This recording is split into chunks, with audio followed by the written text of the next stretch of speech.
আল্লাহ এই গজব কেন এই দেশের মানুষের উপরে দিল আমি বুঝতে পারি না। এরা সারা দিন বেয়াদবের মতো কথা বলে, এই দলের ছেলেরা সব বেয়াদবের মতো কথা বলে এবং মিথ্যা কথা বলে 100%। জি, হোল্ড ইওর টাং, জিহ্বা বন্ধ করো এবং ভুল পথে চলা বন্ধ করো।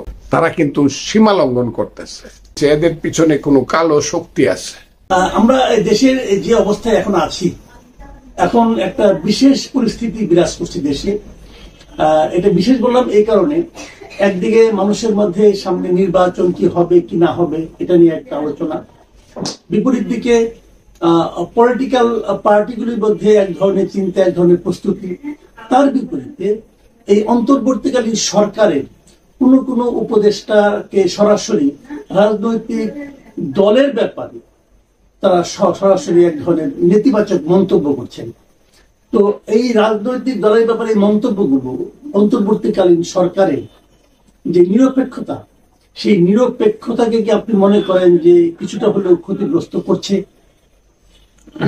আপনাকে অসংখ্য ধন্যবাদ। আমাদের কথা যারা শুনছেন তাদেরকে আমি সালাম জানাচ্ছি, বাংলাদেশের সমস্ত মানুষকে, এবং যারা বাহির থেকে শুনছেন আসসালামু আলাইকুম।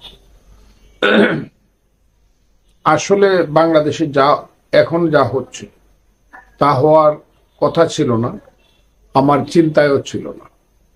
আমি যদি 5ই আগস্টে এখন নিজেকে অবস্থান করে দেখি, 5ই আগস্টে কিন্তু আমি এটা কল্পনাও করি নাই যে দেশ আজকের পর্যায়ে এসে দাঁড়াবে। আমার কল্পনা তো ছিল না যে মির্জা ফখরুল ইসলাম আলমগীরের মতো একজন নিরেট ভদ্র মানুষ, শুধু রাজনৈতিক পরিচয় না, পারিবারিক পরিচয়ে, ব্যক্তিগত পরিচয়ে, যাকে সারা দেশের মানুষ জানে, তার মতো ভদ্রলোক খুব কম। তাকে তার নাতির বয়সী ছেলেদের মাধ্যমে থ্রেট শুনতে হবে, বলতে গেলে রাজনৈতিক গালাগালি শুনতে হবে, এটা আমার কাছে খুব দুর্ভাগ্যজনক। এমনকি আওয়ামী লীগের মতো ফ্যাসিস্ট ওবায়দুল কাদেরের মতো বেয়াদব একজন লোকও কিন্তু মির্জা ফখরুল ইসলাম আলমগীরকে এই ধরনের কথা বলে নাই, যা বর্তমান সরকারের 2জন উপদেষ্টা বললেন, যাদেরকে আমরা বলি আমাদের সন্তান, ছাত্রনেতা ছিল, তারা এখন এখানে মন্ত্রীর দায়িত্বে বসে আছে। মির্জা ফখরুল ইসলাম আলমগীর যে কথাটি বলেছেন, এটার মধ্যে দোষের কি? উনি বলেছেন যে যদি এই অন্তর্বর্তীকালীন সরকার, যেটা জনাব ইউনূস সাহেবের নেতৃত্বে আছে, এর মধ্যে ভিতরে থেকে যদি কেউ পলিটিক্স করে এবং সরকার থেকে যদি দল গঠন করতে চায়, যারা সেই দলের প্রতি, নতুন দলের প্রতি যাদের আনুগত্য থাকবে, যাদের পদ পদবি থাকবে, they must resign from the government. তা না হলে তো এটা নিরপেক্ষ সরকার, বা এটা তো নির্দলীয়, বা এটা ইন্টারিম গভর্নমেন্ট হলো না। কাজে আপনারা দল করেন, আপনাদেরকে বলছে, আবার আপনাদেরকে স্বাগত জানাই নতুন দলকে। আমাদের সন্তানরা দল করবে, ভালো দল হোক, কিন্তু দল করলে পরে কিংস পার্টি করতে পারবেন না, যে তলারটা খাবেন, উপরেরটা খাবেন, আবার নিচেরটা কুড়াবেন, এটা হবে না। এটাকে বলা হয় মুনাফিকি। এমনি 5ই আগস্টের ব্যাপারে এই সরকারের ইয়াং ছেলেপেলেরা মারাত্মক মুনাফিকি করেছে, এবং এটাকে আমি এখন বলি এটা বাটপারি করেছে দেশের মানুষের সাথে, প্রতারণা। 5ই আগস্টে তারা যে কথা বললে মানুষকে তাদের সঙ্গে নিছে, মানুষ হাজারে হাজারে জীবন দিছে, আহত হয়েছে, ছাত্র জনতা যে কারণে গেছে, যে কথার উপরে। আর এখন তারা যে কথা বলছে, যে আন্দোলনের প্রেক্ষাপটে তারা যা করতে চায়, যেমন তারা বলতেছে ইসলামিক ছাত্র শিবির ছিল ওই আন্দোলনের ভ্যানগার্ড, যেমন তারা এখন বলতেছে যে বাংলাদেশের সংবিধান বা উত্তরসনে যেটা হলো এটা আমরা কবরে দেয়া দিব, যেমন তারা বাংলাদেশের সমস্ত, আগে বলছে শেখ মুজিবকে অপ্রাসঙ্গিক করে ফেলবো, এখন আবার নতুন করে বলতেছে জিয়াকেও আমরা রাখবো না, জিয়াবাদও আমরা চাই না। এই কথাগুলো যদি তারা আগে বলতো তাহলে দেখা যেত কত মানুষ সে আন্দোলনে যায় এবং যাইতো কিনা। আমি যদি যাইতাম, আমি যে রিস্ক নিয়ে কাজ করেছি, আপনি যে রিস্ক নিয়ে কাজ করেছেন, আমরা তখন ভাবতাম কাজটা আমরা করব কিনা, আর গেলে এখন তাদের সাথেই থাকতাম। এটা আমার কাছে মনে হয় তারা বাংলাদেশের মানুষের প্রতারণা করছে। এটা বাংলাদেশের মানুষের সঙ্গে একটা প্রতারণা হয়েছে। মাসিন একটু থামাই আপনাকে, এই যে সর্বশেষ যে কথাটা বলা হচ্ছে যে ওদের একজন নেতা নাসিরুদ্দিন পাটোয়ারি তিনি বলছেন যে বাংলাদেশে মুজিববাদও চলবে না, জিয়াবাদও চলবে না। তা আমার প্রশ্ন হলো, মুজিববাদ কি কখনো, এই প্রসঙ্গটা কি এসেছিল? সে বঙ্গবন্ধু কখনো মুজিববাদের কথা বলেছেন, অথবা ওনার সরকার কখনো মুজিববাদের কথা কি আনুষ্ঠানিকভাবে বলেছেন? অথবা জিয়াবাদ এই শব্দটা তো আমি জীবনে শুনেই নাই, আপনি কি কখনো শুনেছেন যে জিয়াবাদ বলতে? কেউ জিয়াবাদ বলতে আমি কালকেও কথাটা বলেছি, জিয়াবাদ বলে কোনো কথা আমি শুনি নাই। তবে মুজিববাদ কথাটা যেটা, এইটা মুক্তিযুদ্ধের সময় আমি যেহেতু মুজিব বাহিনী ট্রেনিং করেছি, বিএলএফ ট্রেনিং, আমরা দেরাদুনে বৈশা আমাদের নেতারা, 4 নেতা ছিল আমাদের বিএলএফ এর, 1 ফজলুল হক মনি, 2 সিরাজুল আলম খান, 3 আব্দুর রাজ্জাক, 4 তুফাইল আহমদ।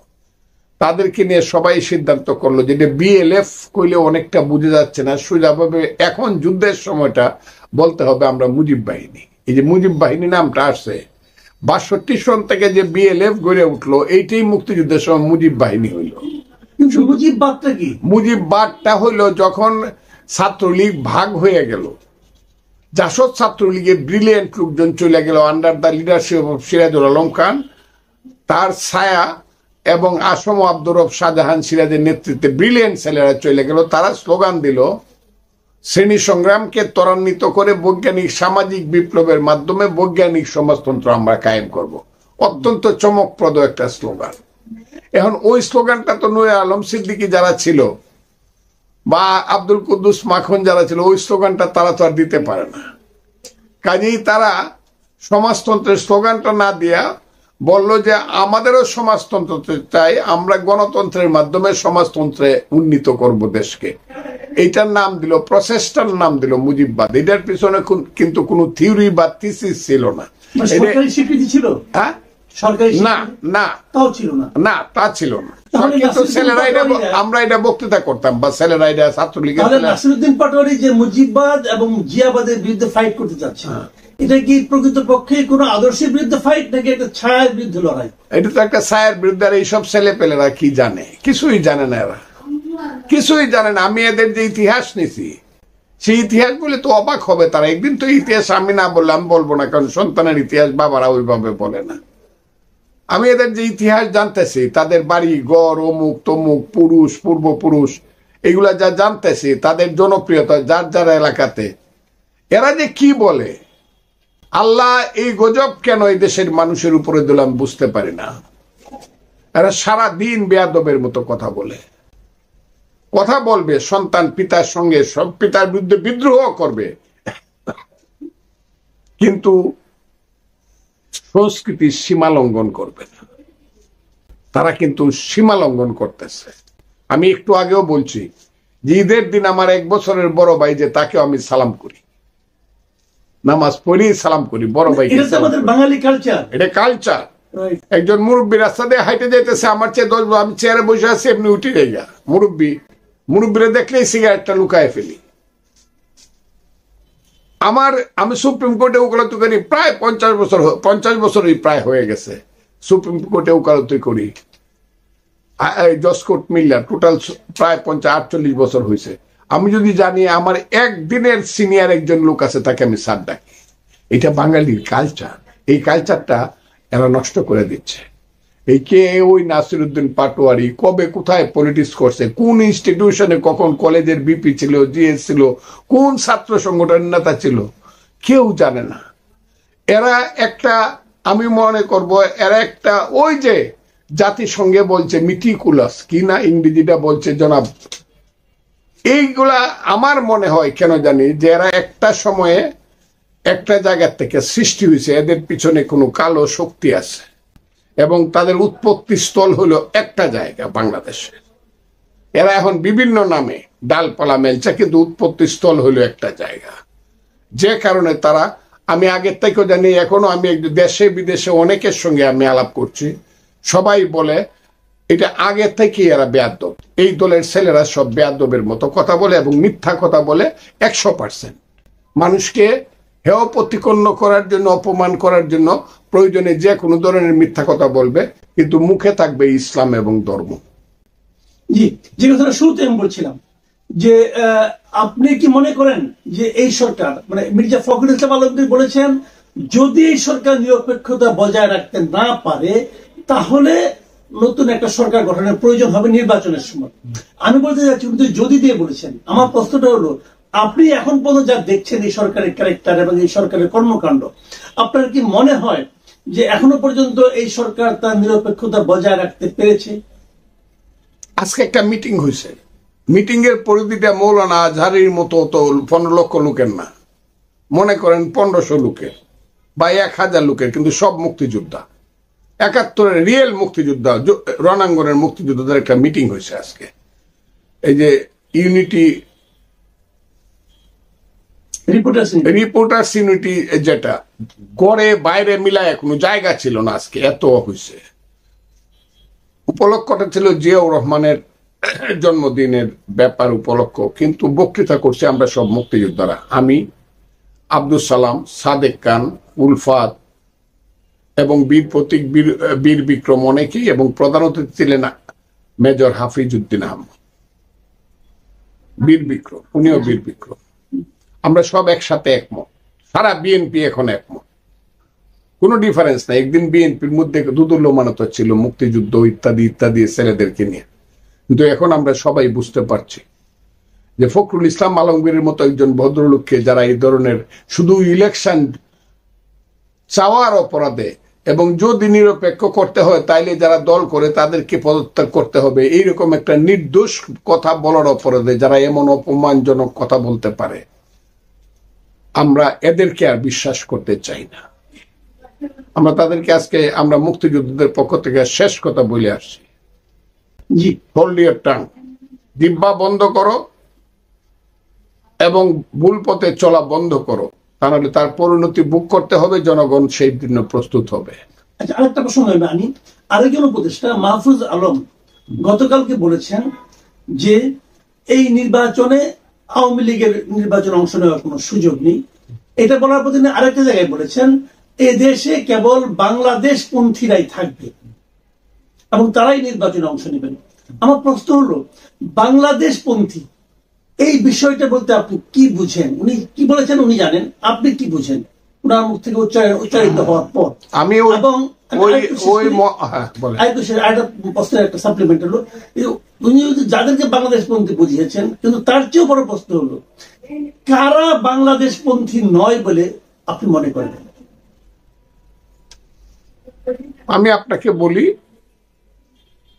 যারা মাহফুজ আলমকে আমি চিনি না, এদেরকেও চিনি না, অন্যদেরকে চিনি না, কাউকেই চিনি না আমি। কি বিপজ্জনক অবস্থা, কারণ এরা আমার নাতির সমান, আমার ছেলের সমান হইলে ওদের সাথে কথা বলতে, আমার ছেলের বয়স, বড় ছেলের বয়স 44 বছর, এরা আমার নাতির সমান। এবং এই ছেলেটি সম্পর্কে যখন ইউনূস সাহেব জাতিসংঘে পরিচয় করায় দিছে, সে হইল মাস্টার মাইন্ড। আমার কাছে মনে হইছে বাংলাদেশ এত ছোট, ওর মতো একটা ছেলে, চাল নাই চুলা নাই, আমি এটা দারিদ্রের দিক থেকে বলতেছি না, কিছুই নাই, যার কোনো ইতিহাস নাই, ভূগোল নাই, অতীত নাই, বর্তমান নাই, এরকম একটা ছেলেকে মাস্টার মান বানায়া, ওই যে বললাম সেই কালো শক্তি বাংলাদেশিরা যদি থাকে তো উনি তো থাকতে পারবে না। উনি যেভাবে কথা বলে, উনি তো আফগানপন্থী, উনি তো তালেবানপন্থী, উনি তো আইএস পন্থী, আমরা বুঝি তো। তো উনার তো যাওয়া উচিত অন্তত বাংলাদেশ, ইন্ডিয়া পার হয়ে অন্য কোনো দেশে। উনি আবার বাংলাদেশি থেকে স্থান দিবে কি দিবে না এটা কিন্তু দেখা যাবে। এত বড় বড় কথা, এটা কিন্তু এটা ইতিহাসকে একদম কলঙ্কিত করে ফেলছে। কিন্তু উনার যে কর্মকাণ্ড প্রথম দিন থেকে, এটা কিন্তু ইতিহাসকে কলঙ্কিত করে ফেলছে। এটা কিন্তু বাঙালি জাতি মেনে নিবে না। আজকে যত ঘটনাই ঘটুক, ঘটনা প্রেক্ষাপটে আজকে যাই ঘটুক, উনি যা করছে এবং করতে চাইতেছে, ওইটাকে এইটা কোনোদিন বাঙালি জাতি কোনোদিন তালেবানের নেতৃত্ব মানবে না। এইটা শুরু হয়েছে। কাজে যে ছেলেটি এই কথাটা বলে, এখানে শুধু বাংলাদেশিরা থাকবে, দেখা যাবে বাংলাদেশেরই তো থাকবে। আপনি বাংলাদেশি কিনা এটা বুঝলেন, মানুষ আপনাকে কিভাবে চিহ্নিত করে আপনি যা করতেছেন।